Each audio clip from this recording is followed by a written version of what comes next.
এইবার কন্টেন্ট ক্রিয়েটরদেরকে নিয়ে সুখবর দিলেন তারিক রহমান, ভিডিওটি দেখুন। অনেক ইয়াং ছেলে মেয়ে আছে কন্টেন্ট মেকিং, কিন্তু কন্টেন্ট মেকিং এর প্রপার পলিসি আমাদের দেশে নাই। কন্টেন্ট মেকিং এর প্রপার পলিসি নাই।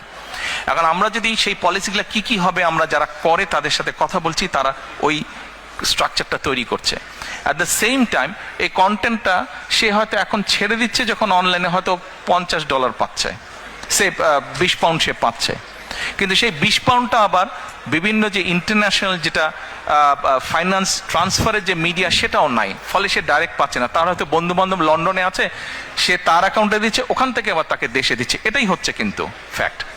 এখন আমরা যে গেটওয়ে আছে, বিভিন্ন ইন্টারন্যাশনাল মনিটারি গেটওয়ে আছে, এদের সাথে আমরা কথা বলছি যে ভাই আমাদেরকে এই ব্যবস্থাটার সময় অ্যাডভান্টেজ দেওয়া। ফলে হচ্ছে কি, যে কন্টেন্ট মেক করছে, যেই ছেলে মেয়েগুলা কন্টেন্ট মেক করছে, তারা কন্টেন্ট মেক করলে তাদের পেমেন্টটা যেমন ডাইরেক্টলি পাচ্ছে, পলিসি যখন স্টেট গভর্নমেন্ট যখন পলিসি তৈরি করবে, তখন হবে কি তার ইনকামটা বেড়ে যাবে।